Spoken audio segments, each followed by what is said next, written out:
Alors, je vais vous donner quelques-uns que j'ai trouvés. Alors, les freins au dialogue. Donc, des choses qu'il faut éviter. Éviter quand on veut bien dialoguer. Premièrement, j'ai mis la fatigue parce que je me suis rendu compte que quand on est fatigué, on n'est pas productif du tout. Même en salle de classe, avec mes élèves, quand je suis déjà fatiguée en fin de journée, là, je ne suis pas obligée d'enseigner là. Je peux leur demander de faire quelque chose là et je m'assois. Parce qu'on n'est pas productif. La moindre bêtise qu'un enfant va faire, tu vas t'emporter et tu vas crier. On n'est plus patient quand on est fatigué. Donc, évitez tout dialogue quand vous êtes fatigué. Si vous êtes fatigué, faites autre chose. Dormez, regardez la film, faites tout. Et si votre conjoint veut dialoguer, à un moment que vous sentez que vous êtes fatigué, il faut lui expliquer que là, je suis vraiment fatigué. Si on va dans un dialogue maintenant, ça ne va pas bien marcher. On ne peut pas dialoguer quand on est fatigué parce que quand on est fatigué, le cerveau, là, il ne fonctionne pas. Il n'est pas capable d'assumer quoi que ce soit. Donc, on ne peut pas dialoguer quand on est fatigué. Non. Donc, évitez de dialoguer quand vous êtes fatigué. Deuxième chose, le moment. Le moment pour dialoguer est très important. Je ne peux pas venir te voir en pleine finale de la Coupe du Cameroun pour te dire, écoute, il y a quelque chose de très important dont je veux qu'on parle. OK, tu es en train de regarder la finale du match et moi, je veux dialoguer. Est-ce que c'est possible? C'est-à-dire que je vais te parler, tu vas regarder le match, il n'y a pas moyen. Là, on ne peut pas dialoguer quand quelqu'un n'est pas disposé. Il faut être disposé pour dialoguer. Il faut choisir le bon moment pour dialoguer. Donc, on ne peut pas dialoguer quand on est fatigué. On ne peut pas dialoguer quand on fait autre chose, quand on est occupé. Non, il faut choisir le bon moment pour dialoguer. Si le conjoint n'est pas disposé pour dialoguer, même si c'est difficile parfois parce que vous avez des choses dont vous avez vraiment envie de parler, même si c'est difficile, il faut être patient. Parce que sinon, ça ne va pas marcher. Parce que la personne sera déjà fâchée. Parce que là, j'étais en train de regarder mon match, j'étais en train de regarder ma série, tu es venu me couper.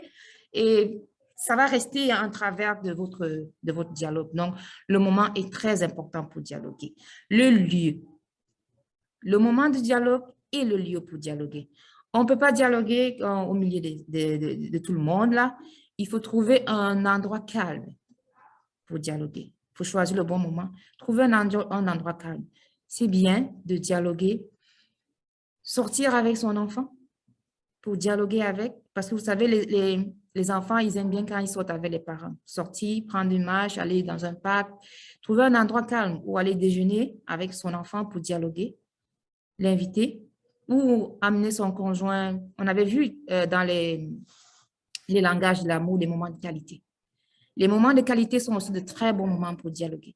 On sort de la maison, on va s'asseoir quelque part, on est à l'aise, on se met à l'aise et là, on peut dialoguer. On peut dialoguer dans notre chambre au calme, on peut dialoguer à l'extérieur, mais il faut trouver le bon endroit pour dialoguer, où il n'y a pas trop de bruit.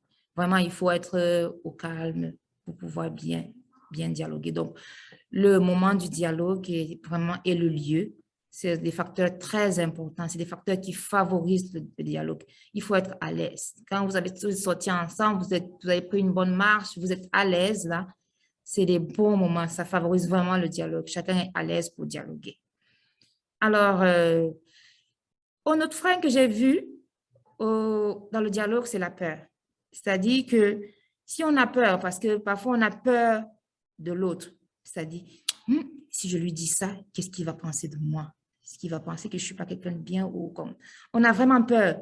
Ou on a, comme peut-être on a décidé d'utiliser un budget pour faire quelque chose et que l'autre a décidé d'utiliser ça pour faire autre chose là et que c'est le moment alors qu'il y a eu une situation et là, il faut, il faut vraiment en parler. Alors, c'est comme, alors, qu'est-ce qui va se passer? J'ai vraiment peur. Comment est-ce qu'il va réagir? Et donc, on peut avoir peur que l'autre réagisse négativement à quelque chose qu'on veut lui dire. Donc, la peur peut être un frein au dialogue. C'est quelque chose qu'il faut éviter parce que il faut avoir de la confiance à la personne avec laquelle on peut dialoguer. Et être prêt à assumer aussi parce que parfois, beaucoup de fois, ce que vous dites peut ne pas être bien perçu. Alors, il faut être capable d'assumer aussi. Donc, la peur, c'est un frein au dialogue. Il faut éviter d'avoir peur quand on va dialoguer. Une autre chose que j'ai vue comme frein au dialogue, c'est l'orgueil. L'orgueil, là, c'est comme jusqu'ici, là. Il y a beaucoup de personnes qui sont tellement orgueilleuses. Je vais vous dire, dans le couple en général, parce que je parle de l'expérience du couple, parce que je sais, les hommes n'aiment pas dialoguer. Parce qu'ils ont peur de perdre leur pouvoir. C'est-à-dire que quand on va au dialogue, il faut partir parce qu'il faut être capable d'accepter de perdre. Parce que vous allez avec votre idée et lui, il vient avec son idée aussi. Mais il y a une seule idée qui va jaillir. Alors, il faut être capable d'accepter de perdre. Donc, comme on dit souvent avec Jésus, c'est le qui perd gagne. C'est-à-dire que mourir, si le grain de blé tombé en terre refuse de mourir, la moisson ne pourra pas germer. Alors, il faut mourir pour que la moisson puisse germer, c'est-à-dire quoi? Il faut perdre son orgueil. Il faut être capable d'accepter que ce n'est pas moi, mais c'est toi. On ne va pas dans le dialogue pour avoir raison. Non, ça, non. Quand on va dialoguer là, ce n'est pas pour avoir raison. C'est pour trouver le bonheur. C'est pour trouver l'épanouissement de notre couple. C'est que j'ai raison, tu as tort, j'ai raison, tu as tort. Non, on ne va pas dans le dialogue pour avoir raison. On va trouver l'épanouissement de notre couple. On va s'aimer dans le dialogue. Donc, ce n'est pas qui a raison, qui a tort. Alors, si tu pars avec le fait que non, c'est toi qui as tort, c'est moi qui ai raison, alors c'est biaisé d'avance. Donc, l'orgueil, là, c'est quelque chose que quand on va dialoguer, il faut mettre de côté. Sinon, on risque de ne pas s'en sortir. Si on garde son orgueil, c'est moi le chef, non, c'est moi qui fais ci, non, c'est moi qui suis capable, on ne va pas s'en sortir avec le dialogue. Prochain point, l'accusation. Il faut éviter d'accuser l'autre pendant le dialogue. Il faut éviter d'accuser. Oh, tu as fait ceci, tu as fait cela. S'il y a un mot que je vous invite, nous invite à ne jamais utiliser dans le dialogue, c'est le tu. Il ne faut jamais utiliser le tu. Jamais. Tu m'as fait mal, tu m'as insulté, tu as fait ceci, tu as fait cela. Non, jamais. Qu'est-ce qu'il faut dire quand tu vas dialoguer? Bon, écoute, je me sens vraiment mal par rapport à ces paroles. Dites ce que vous ressentez, c'est-à-dire que je ne me sens pas bien par rapport à telle situation, je ne me sens pas bien, je ne ressens pas bien, ça m'a blessée, je me sens triste, je me sens blessée par rapport à telle situation. Donc, il faut toujours éviter, parce que dès que vous commencez à accuser l'autre, il se met dans une position défensive. Donc, il va essayer de se défendre. Alors, quand quelqu'un se met dans une position défensive, donc le dialogue ne peut plus fonctionner parce qu'il est là pour se défendre. Mais si tu dis, écoute, je me sens vraiment triste quand telle situation est arrivée, par rapport à telle situation, je me sens vraiment triste. Voici ce que je ressens. Voici, parle de tes sentiments, parle de tes émotions. Comme ça, la personne va voir l'effet que ça fait sur toi. Et il ne va pas se sentir accusé. Donc, c'est deux façons de voir les choses vraiment très, très, très différentes. Donc, il faut éviter d'accuser l'autre. Ou, on a vu aussi avec la famille, il faut dialoguer avec ses enfants, ne pas accuser. Et surtout, ne pas accuser la famille de l'autre. Parce que vous savez, on vient de familles différentes. La façon dont l'autre famille se conduit et ta famille, c'est très différent. Alors, si tu dis à quelqu'un, non, ton père a fait ceci, ta mère a fait ceci, ta soeur a fait ceci, alors là, il se bloque. Parce qu'il aime son père, il aime sa mère, il aime ses frères et sœurs, malgré la pourriture qu'ils peuvent être. C'est comme ça. C'est sa famille. Et il aime sa famille. Donc, quand tu commences à dire que ton père, ta mère, il a fait ceci, il a fait cela, non, ça ne va pas marcher. Là, tu te bloques. Et tu le bloques aussi. Donc, du coup, ça devient difficile pour lui à vivre parce que il y a des moments où il n'y a pas vraiment, on ne peut pas faire une scission entre la famille et les conjoints et tout ça. Donc, il faut éviter d'accuser l'autre, éviter d'accuser la famille de l'autre, toujours éviter. Parce que quand vous accusez sa famille, c'est comme si c'était lui que vous accusez parce qu'il aime sa famille. Alors, il faut trouver d'autres moyens s'il y a des situations que vous voulez faire comprendre. Comme je vous ai dit, parlez de vos émotions. Quand tu parles de ce que tu ressens, c'est beaucoup mieux que d'accuser qui que ce soit. La même chose avec les enfants. Les enfants n'aiment pas beaucoup qu'on les accuse aussi. Ils n'aiment pas se sentir accusés. Donc, je me sens, comme je disais à mes enfants, ça me dérange vraiment, ça me rend malade parce que je suis obligée de vous crier après pour que vous fassiez vos travaux, mais vraiment, ça me fatigue, ça me. Alors, je vais te dire, tu ne fais pas ceci, tu ne fais pas cela. Je dis, ça me fatigue, ça me rend malade de parler tout le temps et s'il vous plaît, ayez pitié de moi. Comme je l'ai dit, ayez pitié de moi, de votre mère, parce que je suis là, comme, s'il vous plaît, ça me fait mal, je suis fatiguée, je leur dis ce que je ressens pour leur faire comprendre ce que je veux qu'ils comprennent. Autre chose qu'il faut éviter, pour le dialogue, c'est le mensonge. Il ne faut pas mentir. Non. Non, il ne faut pas mentir pour s'en sortir. Il faut éviter de mentir parce que le mensonge, comme on dit souvent, n'a pas de coup de jambe. Ça va toujours finir par se savoir. Et quand ça va se savoir, ça va apporter des problèmes. Il faut éviter de mentir. Parce que quand vous mentez, ça n'arrange pas les choses. Ça va faire semblant de s'arranger, mais après, ça va reprendre. Donc, il faut éviter le mensonge quand on va dialoguer. Même si vous trouvez que ce que l'autre dit ne vous arrange pas, ne mentez pas pour avoir raison. Non, ne mentez pas pour vous en sortir. Il faut éviter le mensonge dans un dialogue. Évitez la rancune.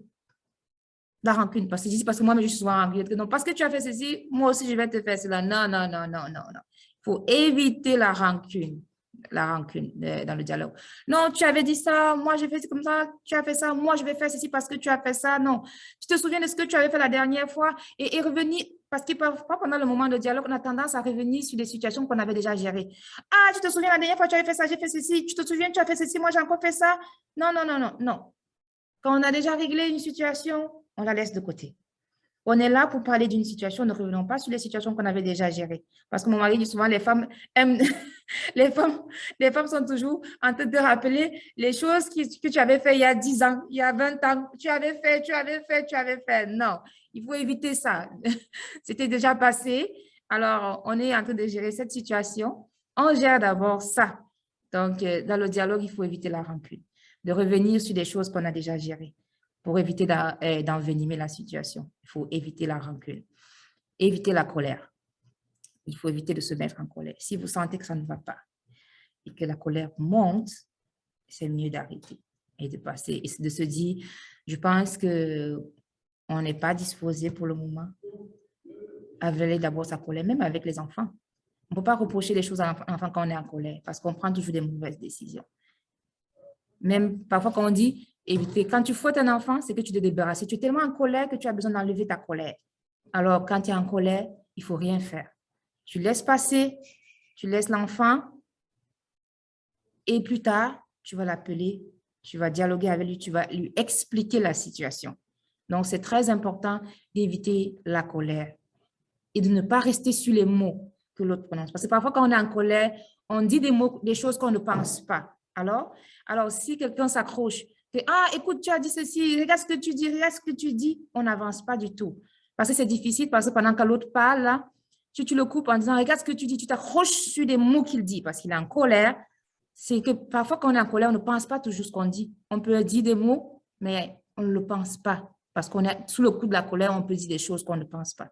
Et si l'autre s'accroche dessus, ça ne marche pas. Donc, il faut éviter de s'accrocher sur les paroles que l'autre te dit quand il est en colère. Parce que ça ne sert à rien. Il peut te dire des mauvais mots quand il est en colère, mais ce n'est pas ce qu'il pense. C'est juste sur le coup de la colère et ce n'est pas pour le moment. Donc, une autre chose que j'avais vue comme un frein au dialogue, c'était la honte. Parfois, on a un peu honte.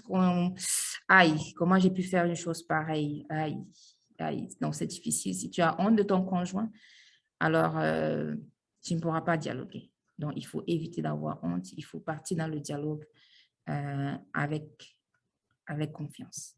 Il faut partir dans le dialogue avec beaucoup de confiance.